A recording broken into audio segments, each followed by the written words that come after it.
위인들의 어두운 과거가 드러날 때가 종종 있습니다. 발명왕 에디슨이 직원들을 쥐어짠 악덕 기업가였다거나 러시아의 대문호 톨스토이가 도박 중독자였다는 시기죠. 미국의 인권운동가 마틴 루터 킹 또한 불륜을 저지른 적이 있다고 합니다. 위인들도 따지고 보면 인간이니 뭐 그럴 수도 있지. 털어서 먼지 안 나겠어? 이렇게 말할 수도 있을 것 같습니다. 그래도 충격적이긴 하죠. 이런 위인 중에 오늘은 간디에 대해 이야기해보겠습니다. 성자로 추앙받는 바로 그 마하트마 간디 말입니다. 그에게도 어두운 과거가 있었습니다. 먼저 널리 알려진 간디의 삶을 따라가 볼까요? 그는 젊었을 때 영국에서 법학을 공부했고 인도로 돌아와 변호사 사무실을 열었습니다. 그런데 파리만 날렸죠. 사건을 의뢰하는 이들이 별로 없었던 겁니다. 뭔가 새로운 변화가 필요했을 겁니다. 간디는 기회를 찾아 남아프리카 공화국으로 건너갔죠. 남아공 백인 정부는 인종차별로 악명이 높았습니다. 흑인은 말할 것도 없고 인도인에게도 차별 대우를 했지요. 머나먼 타국에서 무시당하고 살면 얼마나 서럽겠어요. 인도인들은 남아공 정부에 저항했고 간디가 그 시위를 지휘했습니다. 간디는 이렇게 인권운동가로서 첫 발을 뗐지요.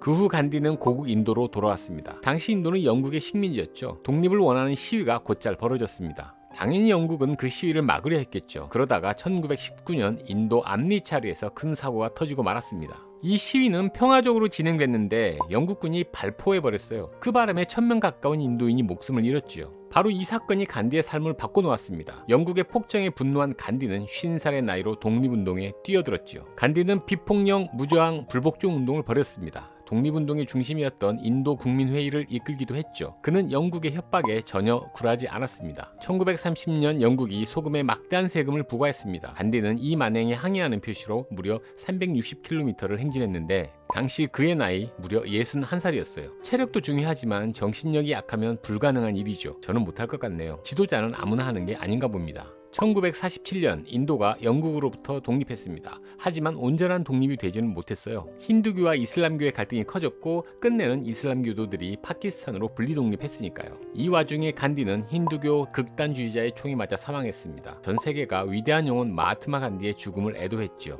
자, 여기까지는 간디의 밝은 면입니다. 많이 알려진 이야기지요. 그렇다면 지금부터는 어두운 그늘로 들어가 볼까요? 불과 몇 년 전 2016년 6월이었습니다. 아프리카 가나에서 간디에 대한 공격이 시작됐지요. 가나 대학교 교정에는 인도 대통령이 선물한 간디 동상이 서 있었는데요. 이 학교 학생과 교수들이 동상을 철거하라며 시위를 벌인 겁니다. 왜 그런 걸까요? 그들은 간디가 남아공에 머물던 시절 인종차별을 했다고 주장했습니다. 당시 간디가 흑인을 깜둥이라 불렀고 나태하고 미개한 존재라고 무시했다는 거예요. 믿기지 않는다고요? 그의 발언이 기록으로 남아있다니 사실일 가능성이 큽니다. 심지어 간디의 손자도 할아버지가 흑인에 대한 편견이 있었다고 증언했어요. 이러니 가나 사람들이 동상을 철거하라고 한 겁니다. 충분히 화낼 일인 것 같네요.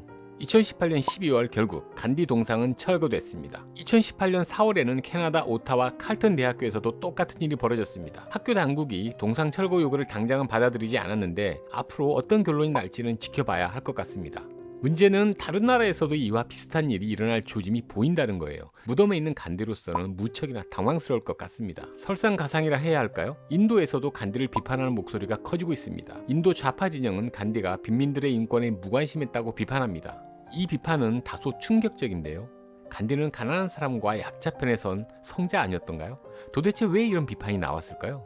인도에는 원래 카스트라는 신분 제도가 있었습니다. 공식적으로는 폐지됐지만 정서는 여전히 남아있죠. 맨 밑바닥 신분인 빈민들의 삶은 무척 힘듭니다. 좌파 진영은 빈민들이 봉기해서 사회를 뒤엎어야 한다고 주장했죠. 하지만 이에 대해 간디는 비폭력을 외쳤어요. 평화로운 해결을 주장하며 단식까지 벌였지요. 이러니 봉기도 개혁도 물 건너갔으며 이 모든 게 간디 책임이란 게 좌파 진영의 주장입니다. 간디가 영국 제국주의를 추종했다는 주장까지 나옵니다. 실제로 간디는 1899년 보어전쟁에 영국군으로 참전했습니다. 보어전쟁은 남아프리카에서 영국과 네덜란드 이주민이 싸운 전쟁이죠. 1914년 제1차 세계대전이 터졌을 때도 간디는 인도 사람들에게 참전을 촉구했습니다. 인도를 식민 통치하는 영국의 편에서 싸우자는 거죠. 나중에 간디는 이런 공로를 인정받아 영국 정부로부터 2차례 훈장을 받았습니다. 간디에 대한 시선이 곱지 않은 이유 충분히 알 것 같네요. 이뿐만이 아닙니다. 간디가 소녀와의 잠자리를 즐겼다는 폭로까지 나왔습니다. 간디를 옹호하는 이들은 이 잠자리가 성관계는 아니라고 해명하고 있어요.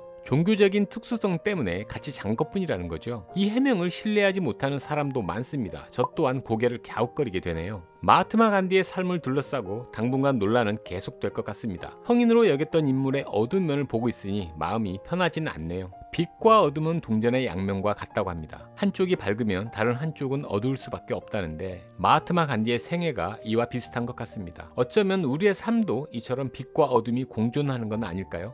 이야기를 끝내며 문득 든 생각입니다.